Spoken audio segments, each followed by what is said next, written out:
Students, this is professor Kartik Trivedi, you are watching me on my YouTube channel. तो आज हम देखेंगे ऑपरेशन रिसर्च के अंदर graphical methods for solving the linear programming problems. तो एक ऐसा वीडियो है, this is one shot video. One shot video means यहां पे मैं सारी वैरायटीज, जितनी भी वैरायटीज आती होंगी ग्राफिकल मेथड की मदद से, there are the different types of variety of example that you can encounter, कि जो आप कर सकते हो, आपको ऐसी वैरायटीज मिल सकती है। तो मैं क्या करूंगा, इसी एक वीडियो के अंदर बहुत शॉर्ट में टू दी पॉइंट जितनी भी वैरायटी है वो सारी कवर कर दूंगा। एंड इस वीडियो को देखने के बाद you can solve any problem with the help of graphical method. तो आप लीनियर प्रोग्रामिंग का कोई भी प्रॉब्लम ग्राफिकल मेथड की मदद से सॉल्व कर सकते हो। So let's start. सो देखो, ग्राफिकल मेथड में कैसे सॉल्व करेंगे, इस एक एग्जांपल को पहले ध्यान से देखिए, फिर आगे फटाफट आपको समझ में आ जाएंगे।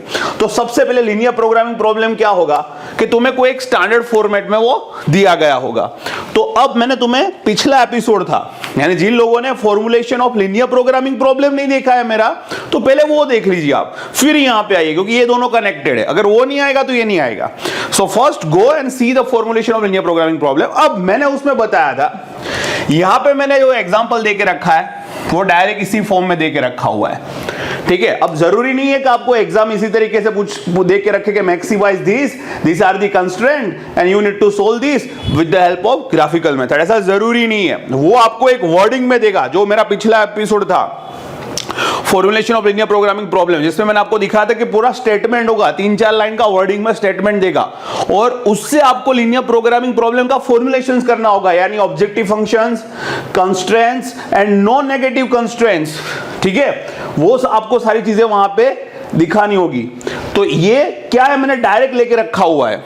आपको एग्जाम में इस तरीके से स्टेटमेंट आएगा, तो उस स्टेटमेंट को आपको इस तरीके से कन्वर्ट करना पड़ेगा, and then you have to solve by graphical method.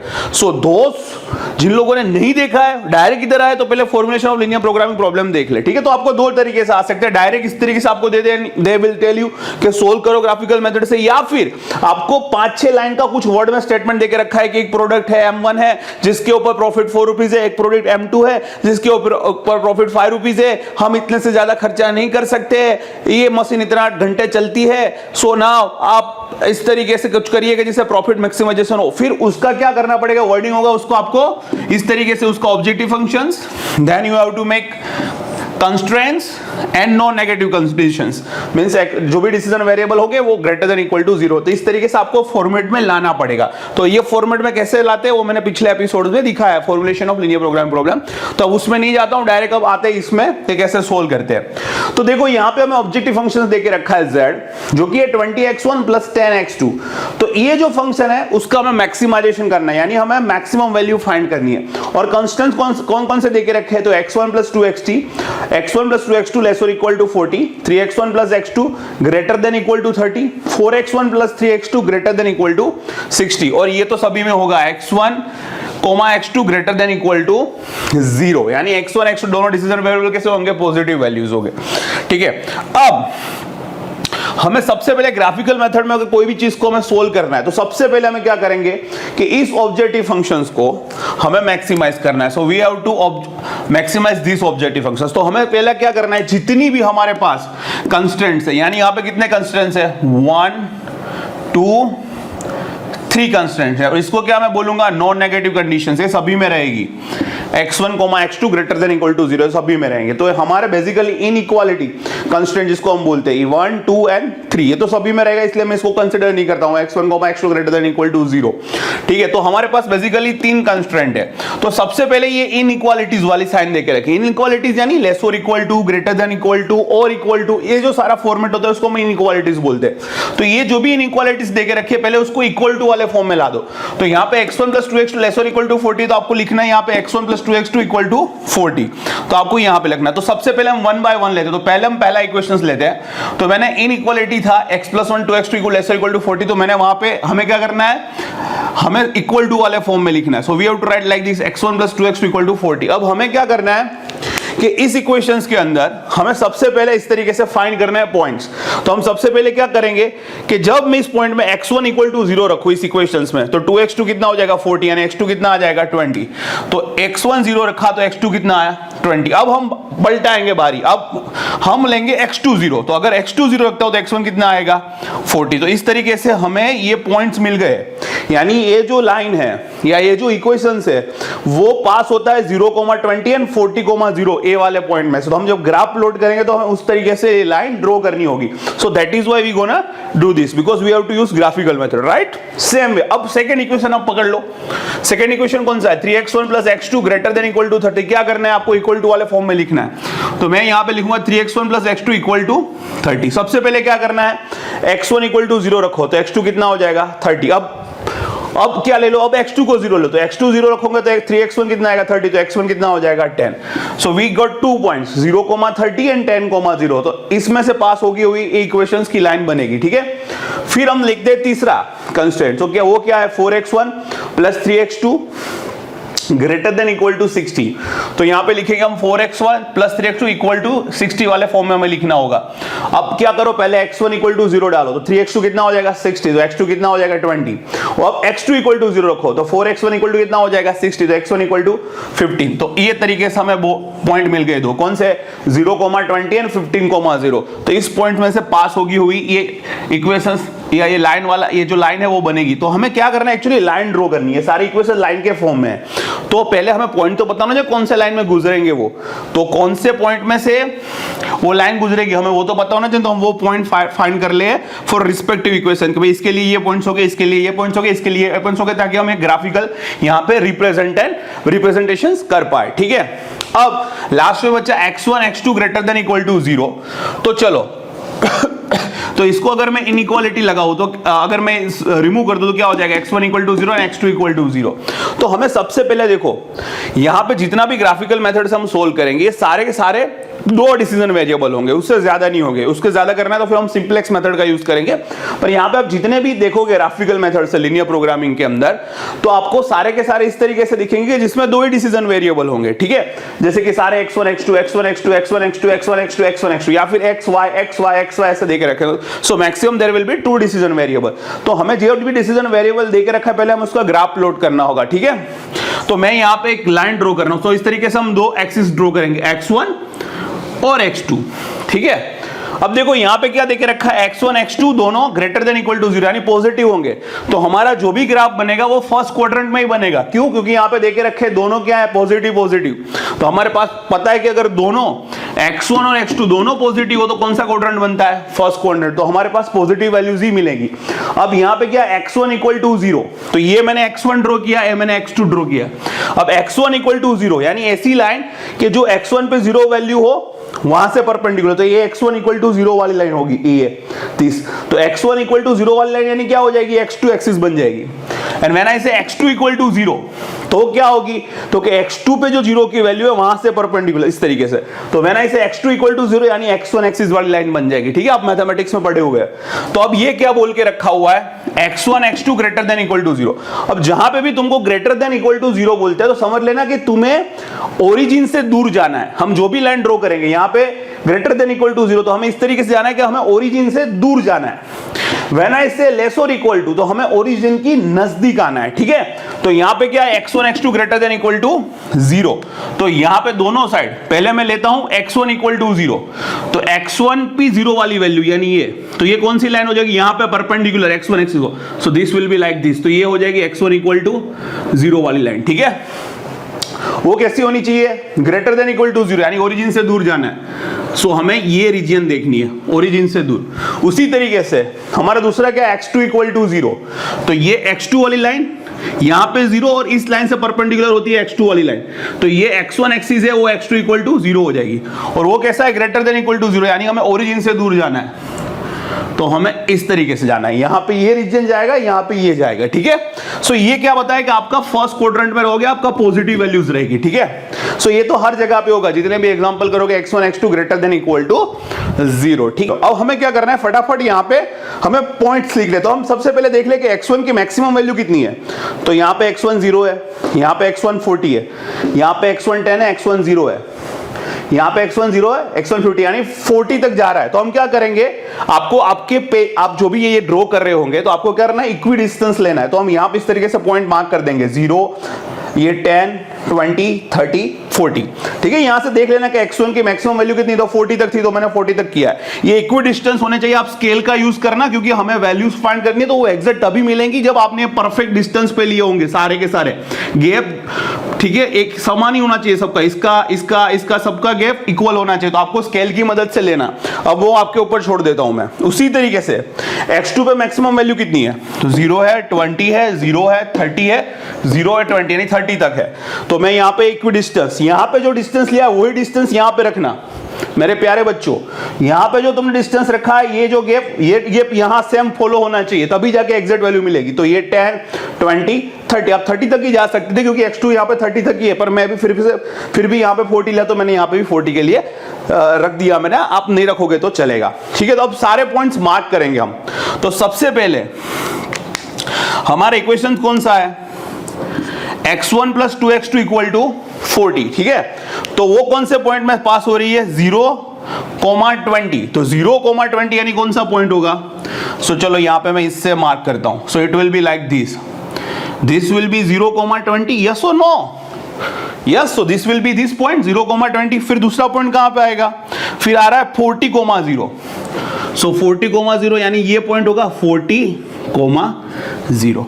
तो ये जो लाइन है x1 plus 2x2 equal to 40, ये दोनों पॉइंट में से पास होगी। तो ये जो इक्वेशन की लाइन, जो इक्वेशंस है, ये दोनों पॉइंट में से पास होगा, ठीक है। तो चलो इस दोनों को मैं ज्वाइन करता हूं, अब इसको इरेज कर, this is for your understanding only. तो अब इसको मैं कनेक्ट करता हूं like this. So let me connect this, okay. तो इसको अच्छे तरीके से करना, मैं रफ वर्क कर रहा हूं, अपने हिसाब से करना। तो ये हमारा इक्वेशंस बन गए। कौन सा इक्वेशन है, x1 plus 2x2 equal to 40 वाली लाइन, तो ये बन गई। अब यहां पे क्या लिखा था, लेस और इक्वल टू 40, यानी हमें कौन सा रीजन देखना है, लेस और इक्वल टू 40 रखे तो हमें ये रीजन देखना है कि जो 0 के नजदीक हो, यानी ओरिजिन से नजदीक आना है। और ग्रेटर देन इक्वल टू 40 बोलता तो मैं यहां पे रीजन देखता। तो अगर मुझे ग्रेटर देन बोला होता इस लाइन में, तो I have to see this region, बरोबर। पर अभी मुझे क्या बोला हुआ है इसने, अभी यहां पे उसने बोला हुआ है लेस और equal to 40, so towards the origin. तो ये ओरिजिन की टुवर्ड्स आना है हमें, सो हमें ये रीजन देखना है। समझ में आ गया मेरे प्यारे बच्चों। अगर ग्रेटर देन बोलता है तो हमें ओरिजिन से अवे जाना होता, तो हमें ये रीजन देखना होता पूरा।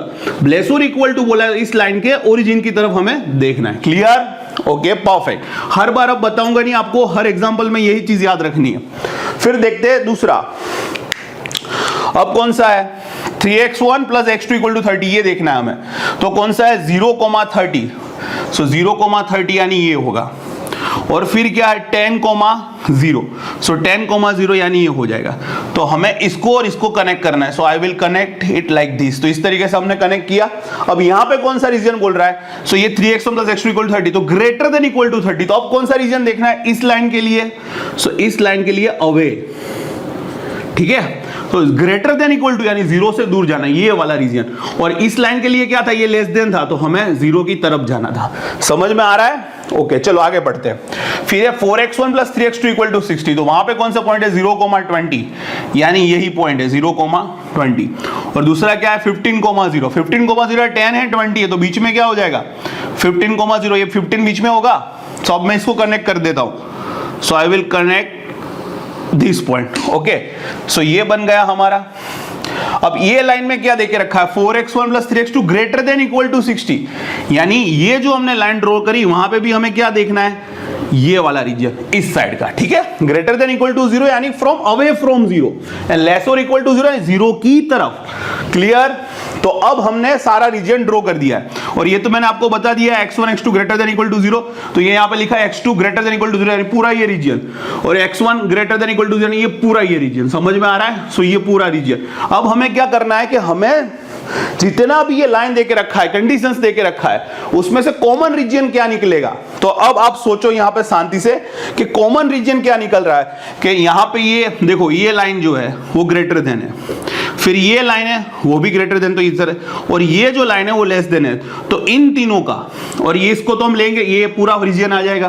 तो इसमें से कॉमन रीजन क्या दिख रहा है, वही हमारा सॉल्यूशन वाला रीजन होगा, वही हमारा सॉल्यूशन स्पेस होगा, या उसको हम फिजिबल रीजन बोलेंगे। तो थोड़ा सोचो, वीडियो पॉज करो और कॉमन जो रीजन है वो सोचो, ठीक है। आप जो कॉमन रीजन है वो सोचो। तो अब मैं देखो किस तरीके से सोचूंगा, आप इस तरीके से सोचो कि पहले तो ये जो है ये इस तरफ है, ठीक है, ये जा रहा है बाहर की तरफ और ये भी जा रहा है बाहर की तरफ, तो कॉमन क्या आएगा आप देखो।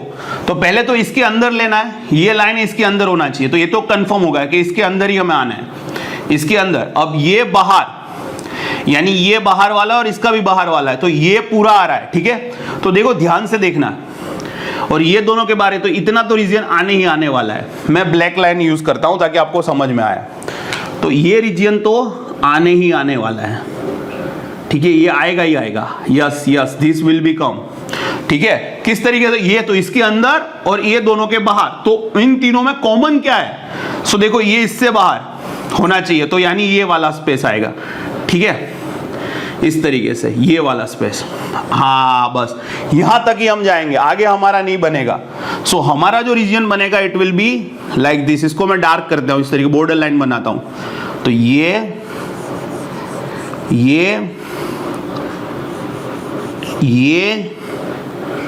और ये, इतना ही मेरे प्यारे बच्चों इसका फिजिबल रीजन बनेगा। कैसे, तो देख लो, पहले ये जो लाइन थे उससे ये इस तरफ होना चाहिए, और ये जो था इसके भी दूर, और दूसरी जो लाइन थी इसके भी दूर। तो कॉमन रीजन क्या निकल रहा है, ध्यान से सोचो, ये कॉमन रीजन निकल रहा है, यस और नो, क्लियर। तो हमें तीनों में जो कॉमन है वो देखना है, ठीक है, क्योंकि ये अगर यहां से आगे जाते हैं पर यहां पे भी कॉमन होना चाहिए और इसको भी कॉमन होना चाहिए, इसलिए ये रीजन है। इसी तरीके से ये जो लाइन इसके आगे जाना है, ठीक है, पर ये जो लाइन है इसके आगे ये है और ये इसके नीचे, तो इसलिए ये, तो ये रीजन नहीं आएगा, ये रीजन भी नहीं आएगा, कॉमन है वो, ठीक है। एक बार शांति से सोच लो, अगर नहीं समझ में आ रहा है पॉज करो वीडियो को, समझ लो, ठीक है। तो हमारा फिजिबल रीजन आपको मिल गया, कौन सा होगा, क्लियर। तो अब जो हमें फिजिबल रीजन मिला है वहां से हमें कॉर्नर पॉइंट्स ढूंढने के, कौन से कॉर्नर पॉइंट्स है। तो ये जो आपने देखा, तो एक तो कॉर्नर पॉइंट ये होगा, ठीक है।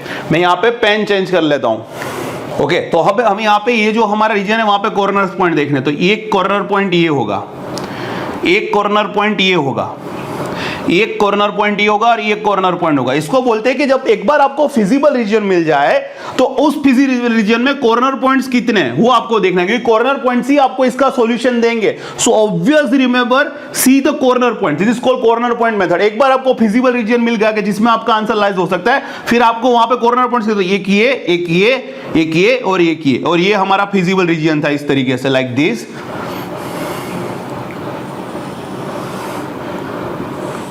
ठीक है, तो ये हमारा फिजिबल रीजन, तो 1 2 3 4। तो अब जो भी कॉर्नर पॉइंट्स आए हमें वो लिख देने हैं। तो एक तो यही है कॉर्नर पॉइंट्स, कौन सा है 20,0, तो उसका कोऑर्डिनेट लिख देना है हमें 20,0। फिर कॉर्नर पॉइंट्स क्या, ये इजी है 40,0, तो मैं लिख दूंगा 40,0।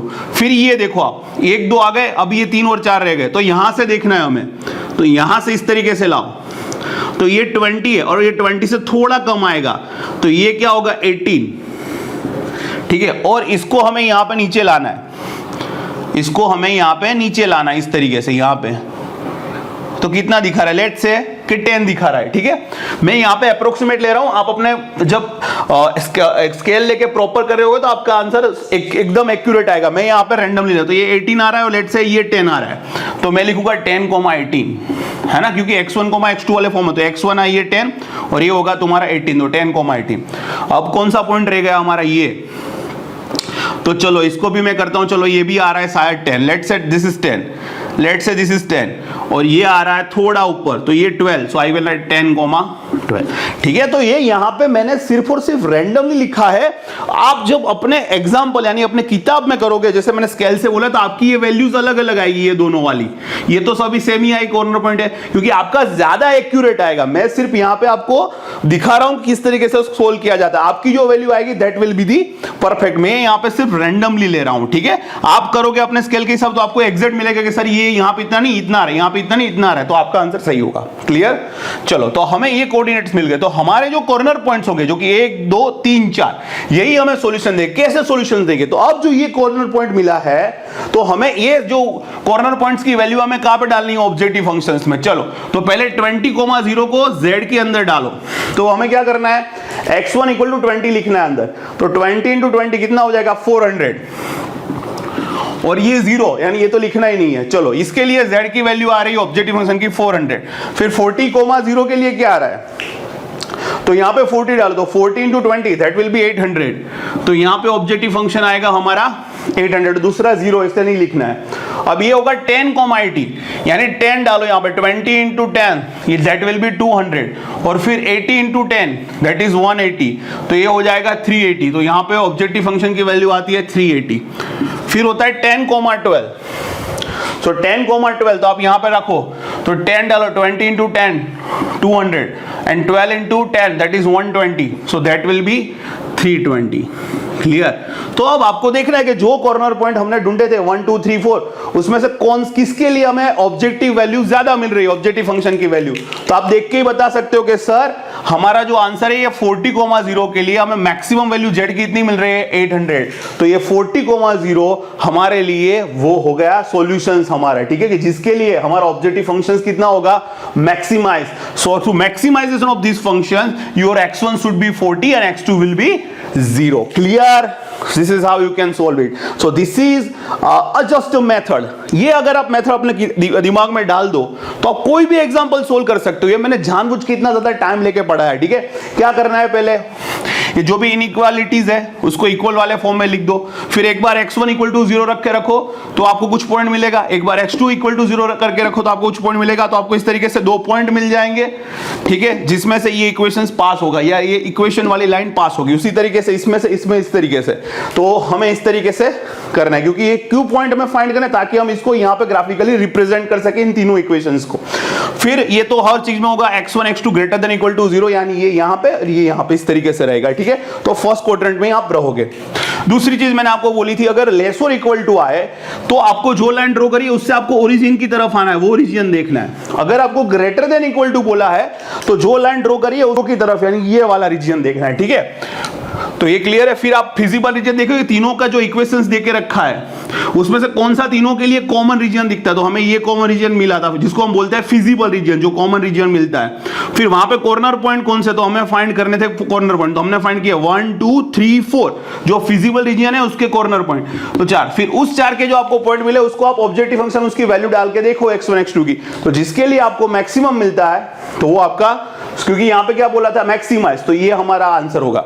अगर इसी चीज में मैक्सिमाइज की जगह पे अगर उसने बोला होता मिनिमाइज तो आपका आंसर क्या होता। तो फिर आप इसमें देखते कि सर इसमें मिनिमम वैल्यू किसके लिए मिल रहा है, सर ये इसमें मिनिमम वैल्यू मिल रही है 320, तो 10,12 विल बी योर आंसर, ठीक है। तो ये मैक्सिमाइज मिनिमाइज दोनों के लिए आप कर सकते हो। तो मैक्सिमाइज है तो आपको देखना है जिसके लिए z की वैल्यू मैक्सिमम मिले वो आपका आंसर हो जाए। अगर ये मिनिमाइज होगा तो आपको लिखो जिस पॉइंट के लिए z की वैल्यू मिनिमम हो जाएगा वो आपका सॉल्यूशन हो जाएगा। क्लियर?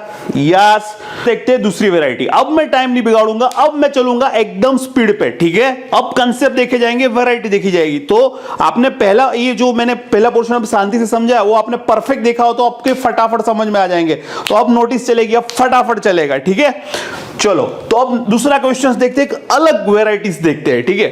तो इसमें है minimize z equal to 5x1 plus 3x2 और कंस्ट्रेंट्स हमें देके रखे को इस तरीके के कंस्ट्रेंट्स है 2x1 plus x2 greater than equal to 3, x1 plus x2 greater than equal to 2 और यहां पे देके रखा है x1 x2 greater than equal to 0। तो ये तो हर चीज के लिए होगा, यानी x1 x2 greater than equal to 0, that means first quadrant आपको देखना है, यानी इस तरीके से ये रीजन और ये पूरा ये रीजन, ठीक है। सो ये हर जगह पे रहेगा। तो मैं कंस्ट्रेंट सिर्फ दोनों चीज को ही बोलूंगा, ये 1 और सेकंड। तो क्या दिखाया था कि पहले इसको इनइक्वालिटीज दूर करो, इक्वल टू के फॉर्म में लिखो, तो 2x1 plus x2 equal to 3।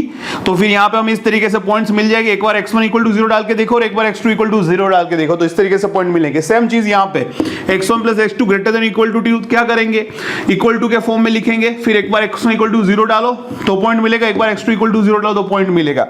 फिर हमें यहां पे x1 x2 प्लॉट करना है, किस तरीके से यहां पे देखना है कि x1 की वैल्यू क्या है 0, 3/2 0 2, तो हम यहाँ पे 3 तक जाऊंगा मैं, और यहाँ पे x2 की वैल्यू क्या है 0 0 2 एंड 3, तो यहाँ पे भी 3 तरीके। तो आपको क्या इक्वी डिस्टेंस पॉइंट लेना है, एकदम परफेक्ट स्केल से लेना है, ठीक है, तभी आंसर एक्यूरेट आएंगे। मैं यहाँ पे रैंडम ले रहा हूं, तो चलो फटाफट पॉइंट मार्क करने का। तो ये क्या है हमारा 0,3, तो ये वाला पॉइंट होगा 0,3, यानी ये वाला point. Let me use the black pen. So 0,3 यानी ये पॉइंट हो जाएगा। फिर ये क्या हो जाएगा 3/2,0, 3/2 यानी 1.5, यानी ये बीच वाला पॉइंट हो जाएगा। अब इस दोनों को मैं ज्वाइन कर देता हूं, so it will be like this, ये हो जाएगा। अब ये लाइन के लिए क्या बोला है, ग्रेटर देन इक्वल टू 0 यानी 0 से दूर की तरफ, यानी ये सारा रीजन, ये सारा रीजन, ये सारा रीजन, ठीक है, क्लियर हो रहा है आपका? यस, तो ये सारा 0 से दूर जाना है, तो अब इसको इरेज कर देता हूं, यानी कौन सा रीजन आएगा? दूर, 0 से, इस लाइन से दूर। अब दूसरा कौन सा है? दूसरे पॉइंट में करता हूं यहां पे 0,2, 0,2 यानी क्या आएगा? ये आएगा। और ये क्या देके रखा है? 2,0 यानी ये आएगा। अब इस दोनों को कनेक्ट कर दो, इस दोनों को कनेक्ट कर दिया, ठीक है। अब इसके लिए भी क्या लिखा हुआ है? ग्रेटर देन इक्वल टू 0, तो इसके लिए भी हमें दूर वाली लाइन ही देखनी है, सारी की सारी, सारी की सारी इस तरीके से, ठीक है। तो अब तुम देखो इन दोनों का कॉमन रीजन क्या आना है, क्योंकि दोनों की दोनों लाइन है वो तुम्हारी ग्रेटर देन इक्वल टू है, यानी अवे, अवे। तो क्या होगा देखो, तो ध्यान से देखना तुम, तो इन दोनों में कॉमन पॉइंट्स क्या लिख लिया? ग्रेटर देन इक्वल टू वाले पॉइंट्स। तो देखो इसको मैं डार्क कर रहा हूं और इसको भी डार्क कर रहा हूं मैं, ये सारा रीजन रहेगा, देखो इससे ये पूरा रीजन रहेगा, like this, like this, like this, like this, like this, like this. कितना देखो, यानी ये रीजन तुम्हारा यहां से लेके यहां और ये फिर वहां से उस तरफ, फिर से एक बार ये और सारी चीजें। तो अब देखो पिछला वाला जो देखा था उसमें क्या था? रीजन तुम्हारा कुछ इस तरीके से आता था, ये इस टाइप का था, तो इस तरीके से बाउंडेड था। देखो वो रीजन क्या था? बाउंडेड था, हर तरीके से बाउंडेड हुआ था। पर यहां पे ये जो रीजन आ रहा है वो अनबाउंडेड यानी इनफाइनाइट जा रहा है। ये स्पेस, दोनों का जो कॉमन स्पेस है वो इस तरफ इनफाइनाइट है, क्योंकि ये जो लाइन है, ये जो लाइन इसके लिए इस तरफ और ये जो लाइन है इससे इस तरफ, तो हमें उन दोनों का कॉमन पॉइंट लिखना है, ग्रेटर देन इक्वल टू लिए। तो एक तो ये लाइन हो जाएगी ये पूरी, और उससे आगे वाला पोर्शन सारा कॉमन हो जाएगा। तो ये रीजन अब बाउंडेड नहीं है, ये अनबाउंडेड रीजन है, जिसको बोलते हैं अनबाउंडेड रीजन वाला प्रॉब्लम। पर यहां पे हमें मिनिमाइज देके रखा है, तो हमें मिनिमम डिस्टेंस देखना है, यानी ये लाइन आएगी हमारी जो बाउंड्री बनी है दोनों की कॉमन। तो ये जो बाउंड्री बनी है कॉमन हमारी, ये है, समझ में आ रहा है? ये बाउंड्री बनी है कॉमन है हमारी, और इससे आगे वाले सारा कॉमन है। ये बाउंड्री बनी है वो, और इससे आगे वाले सारे पोर्शन हमारे क्या है? कॉमन है, ठीक है। तो अब हम क्या देखेंगे? मिनिमाइज है, सिंस इट इज मिनिमाइज तो हमें इस बाउंड्री ऊपर सारे देखना है। तो हमें यहाँ पे इस बाउंड्री पे कॉर्नर पॉइंट कितने हैं? तो एक तो ये कॉर्नर पॉइंट हो जाएगा जहां से लाइन आ रही है, मैं यहाँ पे ब्लैक पेन इस्तेमाल करता हूं। एक तो ये कॉर्नर पॉइंट हो जाएगा, एक ये कॉर्नर पॉइंट हो जाएगा, और एक ये कॉर्नर पॉइंट हो जाएगा, ठीक है। तो हम क्या करेंगे? तो ये कॉर्नर पॉइंट क्या होगा हमारा? 3,0। ये क्या होगा? सॉरी, ये होगा 3,0 नहीं, ये होगा 0,3, ठीक है। ये क्या होगा? 2,0, और ये क्या होगा? तो यहां पे मैं अप्रोक्सीमेट ले रहा हूं, सो ये विल बी, ये क्या हो जाएगा? मैं 1.5 लिख रहा हूं, पर यहां पे मुझे 1.3 जैसा लिख रहा है, फिर भी मैं यहां पे 1.5 लिख रहा हूं। अब देख लेना अच्छी तरह, मैं यहां पे रैंडम ही लिख रहा हूं आपको समझाने के लिए। ये 1.5 और ये भी यहां पे आ रहा है 1.2 जैसा, पर फिर भी मैं यहां पे 1.5 ही लिख रहा हूं। This is just for your explanation, आपको एग्जैक्ट मिलेगा आंसर, ठीक है। तो अब हमें क्या करना है? ये सारी वैल्यू z के अंदर डाल दो। तो पहले 0,3 के लिए देखो, तो इसमें 0 डाल दो, और 3, तो 3 3 9, तो ये 9 हो जाएगा। 2,0, ठीक है। तो ये 2, तो यहाँ पे पहले 0,3 देखो, तो ये 0, 3,3 9, फिर आ गया 2,0, 5 2 10, और ये 0, तो ये आ जाएगा 10। फिर 1.5 1.5, तो अगर मैं 1.5 1.4 डालूं तो क्या होगा? ये 4.5 हो जाएगा, और ये क्या हो जाएगा? सॉरी, यहाँ पे 1.5 डालूंगा तो क्या हो जाएगा? 7.5, और यहाँ पे 1.5 डालूंगा तो क्या हो जाएगा? 4.5। तो लेट्स से ये 12 आ रहा है, ठीक है। ये मैं एक्यूरेट वैल्यू नहीं है बच्चा, तुम्हारा जो आएगा वो सही आंसर। मैं सिर्फ रैंडम ले रहा हूं, कुछ भी रैंडम वैल्यू, पर तुम्हें लॉजिक पर चल रहा है, तुम जो करोगे वो एग्जैक्ट आएगा। यहां पे समझाने के लिए, तो मुझे किसके लिए मिला मिनिमम? तो 0,3 के लिए, तो मैं बोल दूंगा ये मेरा मिनिमम है, क्योंकि मेरा क्या था? मिनिमाइज। तो जिसके लिए मिनिमम वैल्यू मिल रही है वो, ठीक है। अब आपका जो होगा शायद ये पॉइंट भी आ जाए, क्योंकि मैंने ये रैंडम लिया है, मुझे नहीं पता एग्जैक्ट कितना। ये 1.2 था, ये 1.2, फिर भी मैंने 1.5 1.5 लेके लिया, ताकि मुझे ये कैलकुलेशन में आसानी रहे। आप करोगे वो परफेक्ट होगा, ठीक है। क्लियर है? मैं सिर्फ कंसेप्ट समझा रहा हूं। तो मिनिमाइज बोला तो ये रीजन आया था, पूरा अनबाउंडेड रीजन था, पर सिंस उसने मिनिमम बोला है, मिनिमम यानी तुम्हारा जो रीजन है उसमें 0 से जो नजदीक वाला डिस्टेंस, तो ये जो पूरी बाउंड्री थी वो कॉमन थी ये, और बाकी का ये सारा रीजन कॉमन था, पर उसमें से जो मिनिमम, तो ये मिनिमम प्रॉब्लम था। तो ये बाउंड्री ऊपर जो थे वो पॉइंट हमें मिनिमम देखे, तो उसमें से तीनों के लिए देखा, उसमें जिसके लिए हमें आंसर मिनिमम मिला वो हमारा सॉल्यूशन। तो देख लो यहाँ पे मुझे फॉर एग्जांपल ये 0,3 के लिए मिला, तो ये हमारा सॉल्यूशन हो जाएगा। पर अब देखना, इसी क्वेश्चंस को मजा करवाता हूं थोड़ा। इसमें मिनिमाइज की जगह पे अगर ये बच्चे मैक्सिमाइज का होता तो फिर ये सॉल्यूशन नहीं होते तुम्हारे। क्यों? मैक्सिमाइज यानी ऐसे पॉइंट्स जो इससे अवे होंगे। तो देखो, एक तो ये बाउंड्री रीजन है और इससे ये वाले सारा रीजन, ये सारा कॉमन पॉइंट है, इसलिए इसको अनबाउंडेड बोलते हैं। फिर से एक बार, अब ये क्वेश्चंस मिनिमाइज वाला नहीं है, क्योंकि ये जो हमारा कॉमन पॉइंट था वहां से हमें मिनिमम ढूंढना था, तो ये बाउंड्री लाइन ही हमारी मिनिमम हो जाती। पर अब होता है मैक्सिमाइज, तो कॉमन पॉइंट क्या है? एक तो ये बाउंड्री है और उससे आगे वाला सारा रीजन है वो कॉमन है, पर वो कैसा है? Unbounded. So there will be so many points away from this zero, so you will not have one single value, you will have an infinite value। तो अगर ये क्वेश्चन मैक्सिमाइज का होता तो आपका कोई भी क्वेश्चन मैक्सिमाइज का होगा और इस तरीके की अनबाउंडेड रीजन होगी। So your answer is that is you will have infinite solution. So there will be not a single point that will give you answer. There will be infinite solution exist, because maximize means you have to find the point which is away from this. So you can see the common point, this boundary and the distance away from this are the common region. But since it is unbounded region, so there are so many points which is away from O, so we cannot find the exact answer. There will be infinite solutions. एक ऐसी variety हम लेते हैं कि जिसमें हमें same answer मिले, यानी मैक्सिमाइजेशन का है या फिर मिनिमाइजेशन का है, हमें दो चीजों के लिए सेम मिनिमम वैल्यू मिलती, तो उसमें क्या करें? तो जैसे कि एक एग्जांपल मैंने यहां पे देके रखा है, अभी एक अलग वैरायटी लेके आता हूं, ठीक है। तो यहां पे कुछ इस तरीके का ऑब्जेक्टिव फंक्शन है, maximize z equal to 2x1 plus 4x2, constants देके रखे x1 प्लस 2x2 लेस और equal to 5, x1 plus x2 less और इक्वल टू 4 और x1 x2 greater than equal to 0। अब मैं आपके ऊपर छोड़ता हूं इसका सॉल्यूशंस, अब आपको लेके आना है, ठीक है। तो लेट्स सी कि अगर मैंने इसका सॉल्यूशन ड्रॉ किया होता यहां पे ग्राफिकल में, कैसे करना है अब आपको अच्छे तरीके से आता है, ठीक है। तो मान लो कि मैंने यहां पे ग्राफिकल सॉल्यूशंस किया होता और फिर मैंने कॉमन रीजन जो फाइंड किया होता, जो कि यहां पे बाउंडेड रीजन होता मेरा, ठीक है। तो उसके कॉर्नर पॉइंट मैंने ढूंढे होते। तो लेट्स सी मेरे जो कॉर्नर पॉइंट मिले होंगे 0,0, लेट्स सी कि अगर मुझे मिले होते 0,0, 4,0, 3,1 एंड 0,2.5। अब मैं इस सारे कॉर्नर पॉइंट को नाम दे दूंगा, इसका O, इसका A, इसका B और इसका C। अब ये सारे कोऑर्डिनेट्स थे, ये जो सारे कॉर्नर पॉइंट्स की वैल्यू में अगर ऑब्जेक्टिव फंक्शन में डालता, जो कि हमारा ऑब्जेक्टिव फंक्शन है मैक्सिमाइज, तो इसके लिए मुझे आंसर मिल रहा था 0, इसके लिए 8, इसके लिए 10 और इसके लिए भी 10। तो अब ये प्रॉब्लम आ गया कि हमारा ऑब्जेक्टिव क्या है? मैक्सिमाइज, पर हमें दो चीजों के लिए सेम मैक्सिमम वैल्यू मिल रही है।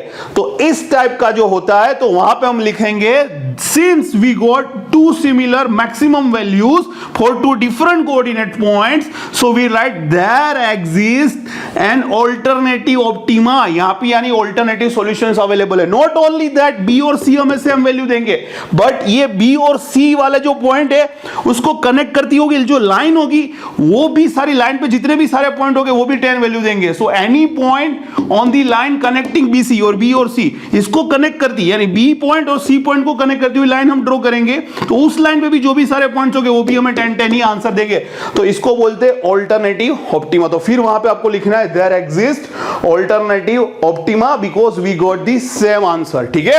अब देखते हैं बच्चों एक बहुत ही छिल्ला लास्ट वैरायटी वाला क्वेश्चंस, ठीक है, बहुत मजा आएगा। तो देखो अब ध्यान से देखना, अब यहां पे क्वेश्चंस क्या है? यहां पे क्वेश्चन है maximize z equal to 3x plus 2y और यहां पे कंस्टेंट्स देके रखा है 3x plus 5y greater than equal to 50, 2x plus 3y less और equal to 6, x, y greater than equal to 0।